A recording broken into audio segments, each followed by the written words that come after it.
সালাম আলাইকুম। আজকে আমার বউ আমাকে দিয়ে ভয়েস ওভার দেওয়াতে চাচ্ছে, তো কিছু করার নেই। বউ যেহেতু চাইছে ভয়েস ওভার দিতে হবে। তো আজকে আমার বউ কিছু আলু নিয়ে কেটে কুটে এভাবে লম্বা লম্বা করে পানি দিয়ে ভালো করে স্যানিটাইজ করে নিল যাতে জীবাণু না থাকে, কারণ সে তার জামাইকে জীবাণুযুক্ত আলু খাওয়াতে চায় না। তারপর এইভাবে একটা পড়ে গিয়েছিল, আবার উঠিয়ে নিয়েছে। যাই হোক, আলুগুলোকে ধুয়ে ফুটন্ত গরম পানিতে আলুগুলোকে এভাবে ছেড়ে দিতে হবে। তারপর একটু লবণ দিতে হবে যেন আলুগুলো পানিসা না লাগে।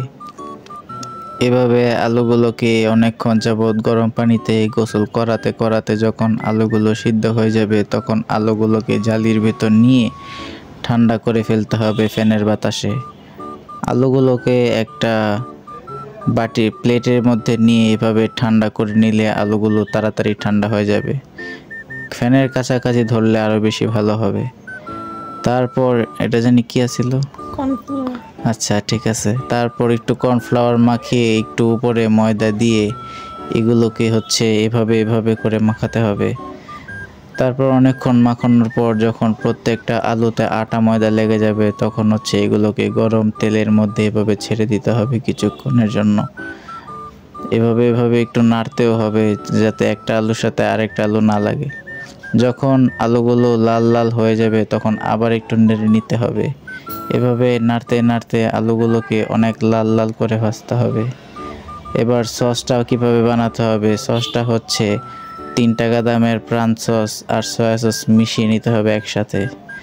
যখন আলুগুলো এভাবে হালকা পোড়া পোড়া হবে তখন পেঁয়াজ, রসুন আর কাঁচামরিচ কাটতে হবে এক ফাঁকে। তারপর হালকা 3-4 চামচ তেল দিয়ে তারপর রসুনগুলোকে লাল লাল করে পোড়া পোড়া করে ভাজতে হবে যেন বারবিকিউ ফ্লেভার আসে। তারপর এরকম পেঁয়াজগুলোকে রসুনের সাথে যুদ্ধ করাতে হবে প্যানের মধ্যে। তারপর মিশানো সসটাকে দিয়ে একটু শুকনো মরিচের গুঁড়া দিতে হবে যেন একটু ঝাল ঝাল লাগে, কারণ প্রাণ টমেটো সস খুব মিষ্টি মিষ্টি। তারপর যখন হালকা পেঁয়াজটা সিদ্ধ হবে তখন দিয়ে দিতে হবে আমাদের পোড়া পোড়া আলুগুলো। এই আলুগুলো দেওয়ার পর খুরচুন দিয়ে এভাবে ভালো করে নাড়তে হবে যাতে আলুর মধ্যে সস লেগে থাকে। যখন আলুগুলো এভাবে শুকিয়ে আসবে সসটা, তখন উপরে কাঁচামরিচগুলো ছেড়ে দিতে হবে যেন একটু ঝাল ঝাল লাগে।